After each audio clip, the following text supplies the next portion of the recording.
Welcome back to another video. My name is Henrik and today we're going to be looking at the Volkswagen T-Roc R model. Meaning this thing is a pretty powerful car as you might not expect it from the design on the outside. However, it's a Volkswagen and it's going to cost you quite a lot for a Volkswagen.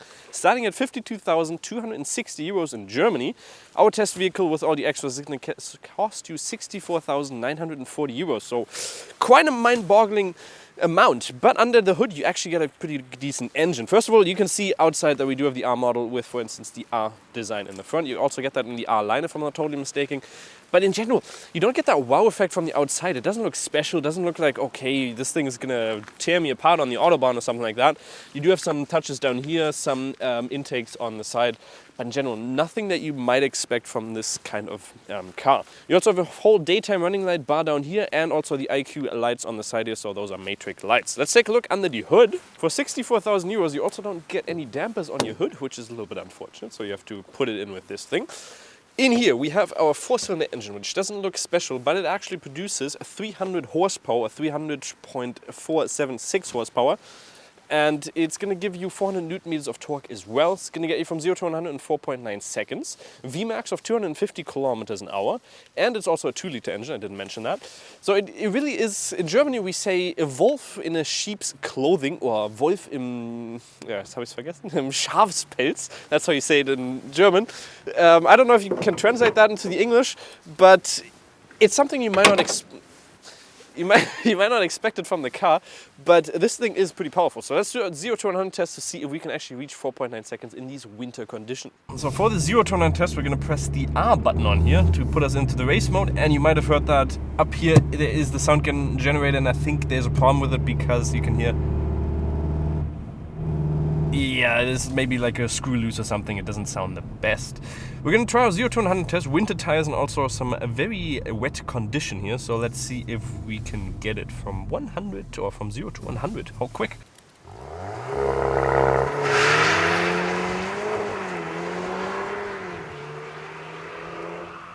Launch control active. Oh, lots of wheel spin, but that kick and those aggressive shifts are just insane. 4.81 seconds, which is quite good. 4.9 is claimed. He got one earlier, which was 4.72. He got two back to back with 4.7.2. So a very good value, and those kicks in the start are just insane. So if you want to be the extra sporty person, this car is going to give you a little bit of a lesser ground clearance compared to the normal T-Roc. A total of 3 millimeters. The normal one is 1 meter or 161 millimeters. This is going to be 158 millimeters of ground clearance. So that is quite a lot. I'm totally joking about that one. Also, the dimension of the car. The car is going to be 4 meters and 24 long. It's going to be 1 meter and 82 wide without the side mirrors, and also 1 meter and 55 tall. So a car that is more targeted towards older people who want a car that, like a compact SUV. That's basically what it is. It's a compact SUV, and that is more for older people who want an easy access into the car, because you can see it is a fairly good entrance in here, so you can have a nice little comfortable entrance in there, and you also have the spaces of almost an SUV, so it's going to be fairly maneuverable around the city as well, because it's a compact one. When it comes to the dimensions though, you can't really see that on, or you can't really get those dimensions in the inside. It doesn't feel more spacious. A Golf R, for instance, that we did already do a video about, you can check that on the top right corner there. It felt more spacious in the inside, but that is actually a more compact vehicle. The color on here is also the Indium Grey Metallic Black, which is going to cost you around 1,300 euros extra, which is quite a lot. I would have rather liked the blue one with the black roof on. That would have looked a little bit cooler. The only two colors that you can get which are like a little bit special is the red and also the blue. So I would have definitely chosen the blue one because it's just the R model. And it would have also contrasted a little bit better with the brakes in here. And you can see we have the winter tires on here. So these brakes look very compact in there. Those are 17-inch rims for winter tires, and you also have the choice between 18 or 19 for your summer wheels. Let's do a 100 to 0 test to see how good it is in the winter condition. The 100 down to 0 test is probably not going to be the best because it is fairly slippery, it is wet, it's also winter tires. So let's see what we get from 100 down to 0.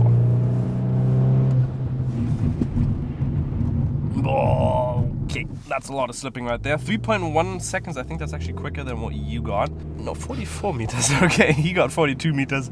So yeah, it's winter tires, you can't really take this, or take it with a grain of salt. It's not the, whatever it's called. It's and you can also hear the pops and bangs if you go up here.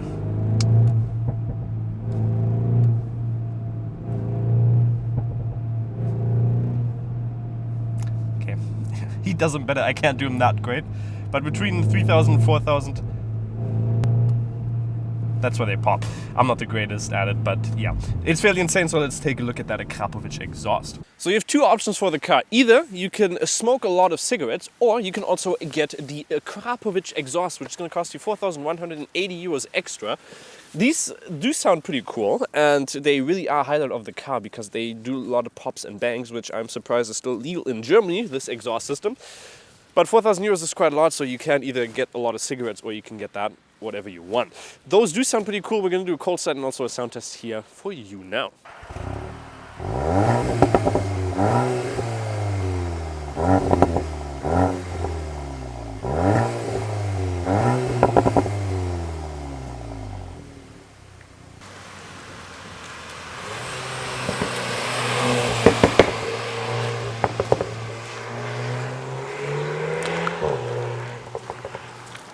The design on the side, again, the T-Roc doesn't look that sporty. It doesn't look like an R model. You can see you do have the R line or the R version on the side here with that logo. Automatically foldable side mirrors, not a camera below, so no 360-degree camera in here. Keyless go on the front, so not on the back. We do have blacked out windows here, and we also have the black package on here, making all the black touches obviously in black or otherwise chrome. On here we also have this like fake carbon on here, which looks pretty cool.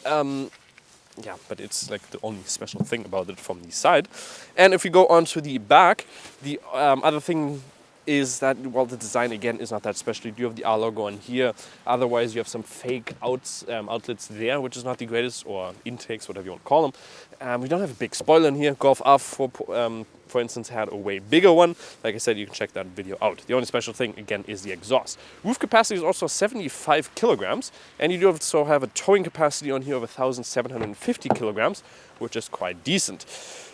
Because it's compact SUV, you do get a little bit more storage space in here, but you also have like you had space up there, so you can obviously take that out, but that is going to hinder you a little bit. 392 liters up to 1,278, I think it was, right? 78? 1,237. 1,237. So yeah, that is fairly decent. You can flip it over so you can see it. And also down here we have a little more storage space where you can, for instance, hide the present for your children, and also a big thing in there.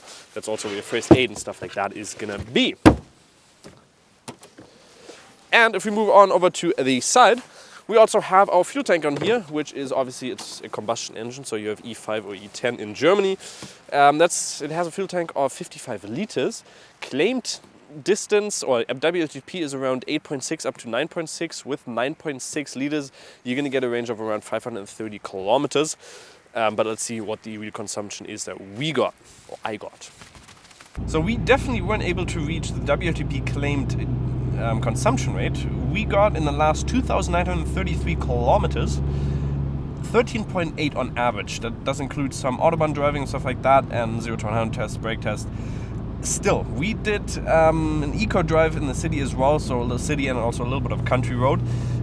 The lowest I got was 11 liters. 9 I have seen online. If you go in full eco and basically drive it as efficient as you can, 9 liters is what you can aim towards.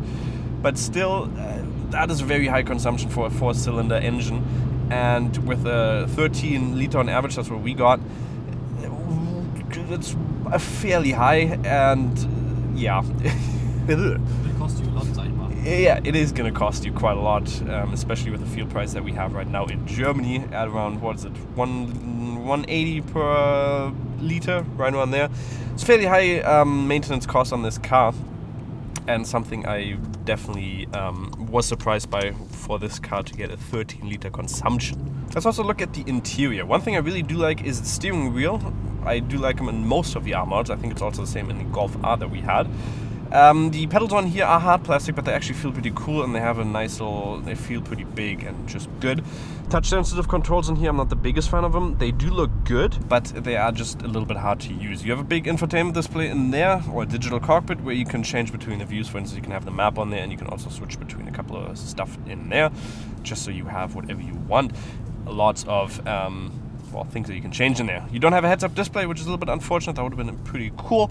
Infotainment display in here is also a little bit older. That model is, I think, around 2 generations old now, if I'm not totally mistaken. If you wouldn't upgrade to the Navigation Pro package, you would theoretically also have a knob in here, so you can quick mute and just have a volume knob, because otherwise you just have this, and I'm not the biggest fan of that because it's a little bit counterintuitive.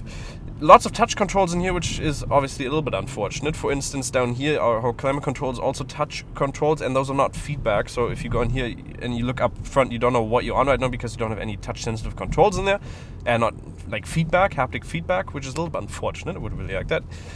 Inductive loading down there with 2 USB-Cs. My phone doesn't work in there, so on iPhone 13, iPhone 12, I think because of some way that their charging works, it doesn't work in there, which is a little bit unfortunate. We have the 4Motion. I do actually like that it says on there. 4Motion meaning all-wheel drive. The Haldex system, so not the torque vectoring system, for instance, that we also get in the Golf R. So you can't have a drift mode in here, but you do have a couple of not drift modes, but a couple of different modes in here. If we go in there, you can see our normal ones, and then we also have like this off-road. We have off-road expert, and we also have a snow mode. And I do like that we have like this little selection gear down there. It's pretty cool. Generally, the quality in here is also not the greatest. In the back, it's definitely a lot worse than the front, but lots of hard plastic. For 64,000 euros, that's quite insane. A lot of piano black as well, which is a little bit unfortunate. But still a pretty cool design with the like blue touches in there, and also the blue stitching in there. And the seats are also very comfortable. Not electrical seats, but you do get heated seats in here, and Android Auto and Apple CarPlay wirelessly. Back is also fairly spacious, but you don't feel, like I already said, it doesn't feel as spacious as, for instance, the Golf R that we had, even though that's a little bit of a more compact car. But in here, in this back, you got plenty of spaces. You don't have heated seats in there, but fairly good headroom as well. For the city, the car's also fairly good. We have a small turning radius, as you can see right here, of 10.6 meters, which is very nice. So it's a fairly, you can hear that again, wonderful. Fairly maneuverable car as well, and the dimension, like I already mentioned, are actually fairly small, so good to get into parking spots and stuff like that as well. You do also have an automatic parking assist in there, meaning it's gonna turn the steering wheel for you, but it's not going to do your gas and brake pedal. When it comes to the city driving as well, because you're sitting a little bit higher up, it's obviously a little bit easier to look around. You have a good surrounding view. Rear window is big, side mirrors are also big.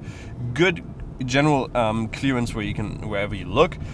And because you do sit higher up, it's just a little bit more comfortable as well. A little bit more nicer suspension here compared to the Golf R. A little bit, well, it's not as firm. We do also have the DCC in here, so it's those adaptive dampers. That's just going to make the ride quality a little bit nicer, and with all the different modes you can obviously adjust it to your liking. The other thing that you definitely notice in this car compared to, for instance, the Golf R, is that because the car is a lot higher, the cornering capabilities are not the best compared to, for instance, the Golf R, but that's obviously what you expect because you obviously don't have that much, you have way more ground clearance compared to the Golf R, and therefore you are going to have a little bit more slipping and just not the most aerodynamic touches in here. However, this car does produce quite a lot of fun. If you definitely put it into manual and you shift up and then you go manually down here and you just go, obviously with that sound that we have, not the greatest because of that thing, but it is still fun with all the pops and bangs as well. It is a surprisingly fun car to drive. Something that you might have not expected when driving this, but then you got this kick out as well, and it gets really loud in the interior as well.